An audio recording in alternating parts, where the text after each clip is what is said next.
Hi there, I'm going to tell you a bit about what's going on in northeast Nigeria. The conflict between the Nigerian military and the group Boko Haram has been ongoing for about 8 years now.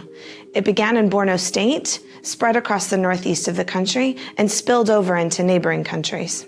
So how many people have been affected by this conflict? More than 2 million people have been forced to flee their homes.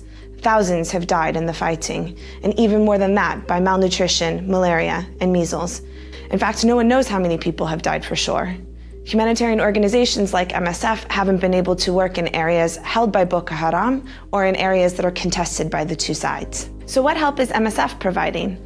Today, MSF is working in 11 towns in Borno State. We run hospitals, we treat malnourished children, we treat disease outbreaks, and we provide water and sanitation services. Our teams have also distributed more than 2,000 tons of food, given the shockingly high rates of malnutrition that we saw last year. Last year, when our teams reached Bama, they found an entirely deserted town, except for within the walls of an abandoned hospital compound, where 24,000 people were living without adequate food, water, shelter, or medical care.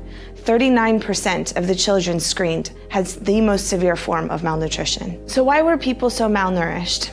The war destroyed farmland and infrastructure. The military sought to cut off resources and funding to Boko Haram, who in turn robbed villages for food and supplies. People could not go out to farm or to fish or to sell their goods in the market and went hungry as a result. So has the situation improved at all? Since last year, UN agencies and aid organizations have arrived in the capital, Maiduguri, and have since as well gone out to the heavily militarized towns outside. Thousands of people across the state are almost entirely reliant on external aid to survive. But this is where we're able to go. What's happening for people in the countryside or in areas held by Boko Haram is unknown. We're very concerned there may be people out there suffering who we can't reach. So what is most striking about this conflict? It's almost as if it's a war without wounded. The majority of the fighting takes place in the countryside where outsiders can't go. The battle wounded we see are malnourished children and people without access to shelter, water, and healthcare.